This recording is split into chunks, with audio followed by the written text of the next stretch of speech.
Ini adalah plastik. Plastik merupakan salah satu sampah.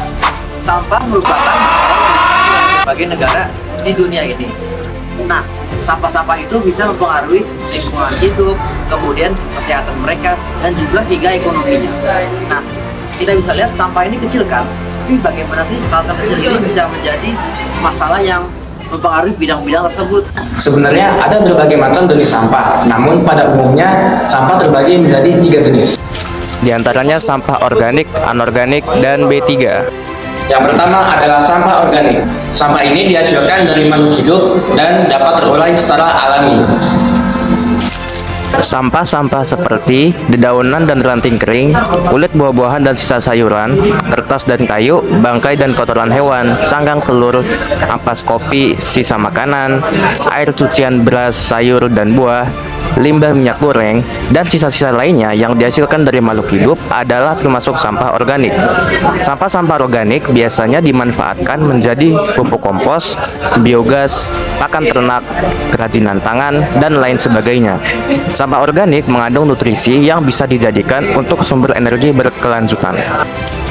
Yang kedua adalah sampah anorganik. Sampah anorganik adalah sampah yang dihasilkan oleh manusia sendiri dan membutuhkan waktu jutaan tahun untuk terurai. Sampah-sampah anorganik seperti plastik, logam, kaca, dan sebagainya sulit diuraikan karena sampah anorganik bukan berasal dari unsur makhluk hidup. Sampah anorganik juga terdiri dari atom-atom yang terikat dan rumit. Yang ketiga, mikroorganisme yang memang tidak mampu untuk menguraikan sampah tersebut. Karena tidak dapat terurai, sampah-sampah anorganik biasanya diolah dengan cara 3R, reduce, reuse, dan recycle. Namun, cara 3R ini hanya mengolah kembali sampah menjadi produk baru, bukan menguraikan sampah sampai habis. Yang artinya, cara 3R ini tidak dapat menghilangkan sampah secara seutuhnya. Inilah masalah besar yang dihadapi seluruh dunia hingga saat ini. Yang ketiga adalah sampah B3, yaitu bahan berbahaya dan beracun. Sampah B3 termasuk sampah yang berbahaya karena dapat menimbulkan reaksi-reaksi tertentu jika tidak diolah dengan baik. Contohnya adalah cairan ini. Sampah B3 biasanya diolah dengan cara insinerasi, yaitu menghancurkan senyawa B3 yang terkandung di dalamnya menjadi senyawa non-B3. Lalu bisa juga diolah dengan cara secure landfill, yang mana limbah B3 dibuang dengan ditimbun di landfill dengan pengamanan yang sangat ketat. Limbah B3 akan dimasukkan ke dalam drum atau tong, kemudian dikubur di landfill yang dirancang khusus untuk mencegah pencemaran limbah B3. Bahkan beberapa jenis sampah B3 dapat didaur ulang dan diolah menjadi sumber energi baru. Indonesia menghasilkan sekitar 65 juta ton sampah setiap tahunnya. Sebagian besar sampah tersebut berasal dari rumah tangga. Sekitar 15% sampah total di Indonesia adalah sampah plastik.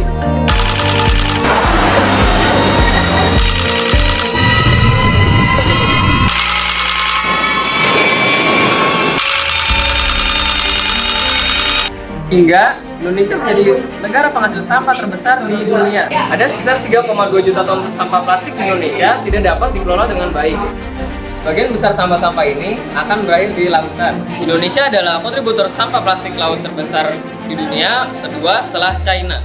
Ada sekitar 620.000 sampah plastik dari Indonesia akan berdampak buruk bagi ekosistem laut dan kesehatan manusia. Plastik ini seharusnya menjadi solusi dari sebuah masalah lingkungan yang ada pada masa lalu.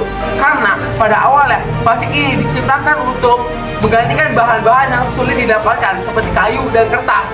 Pada tahun 1869, John Wesley Hyatt berhasil menciptakan bahan plastik pertama yang dikenal sebagai seluloid. Seluloid terbuat dari serat selulosa dan merupakan plastik sintetis pertama yang bisa diproduksi secara massal. Penemuan ini membuka jalan bagi pengembangan plastik lainnya. Leo Baekeland pada tahun 1907 menciptakan Bakelite, yaitu plastik sintetis pertama yang sepenuhnya berbasis polimer. Bakelite menjadi bahan yang sangat populer karena tahan panas, tidak menghantarkan listrik, dan dapat dibentuk menjadi berbagai produk. Sejak produksi plastik dilakukan secara eksponensial, justru plastik ini itu menjadi masalah bagi lingkungan itu sendiri.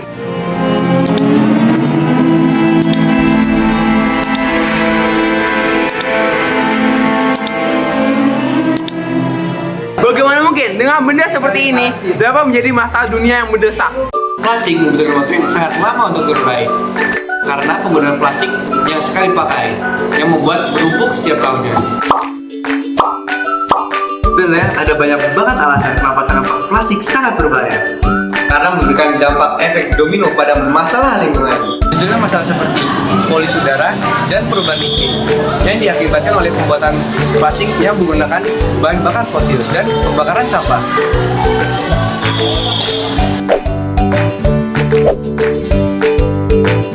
Dan juga muncul masalah seperti mikroplastik. Mikroplastik ini sangat berbahaya bagi kesehatan jika terserap di makanan.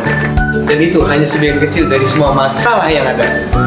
Sebenarnya ada banyak solusi untuk mengolah sampah. Cuma tidak ada salah satu pun solusi yang paling efisien dalam mengolah sampah. Maka dari itu, semua solusi harus dilakukan secara bersamaan untuk memaksimalkan upaya dalam mengolah sampah. Contohnya sebagaimana negara Singapura yang dapat mengubah sampah plastik seperti ini menjadi energi listrik.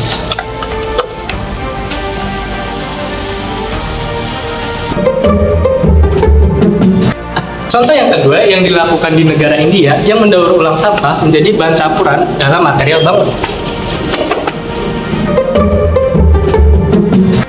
Yang ketiga, pembuatan bahan bakar alternatif dari sampah plastik.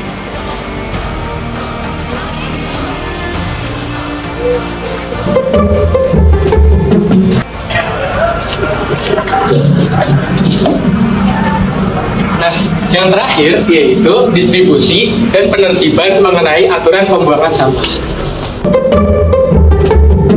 Nah, dari informasi-informasi tadi, kita bisa simpulkan bahwa sampah plastik telah menjadi masalah bagi kita semua. Masalah sampah plastik ini mempunyai banyak macam solusi, tapi semua solusi itu memerlukan kerjasama kita semua. Oleh karena itu, marilah kita semua kerjasama untuk mengurangi plastik demi menjaga lingkungan kita dan bumi ini.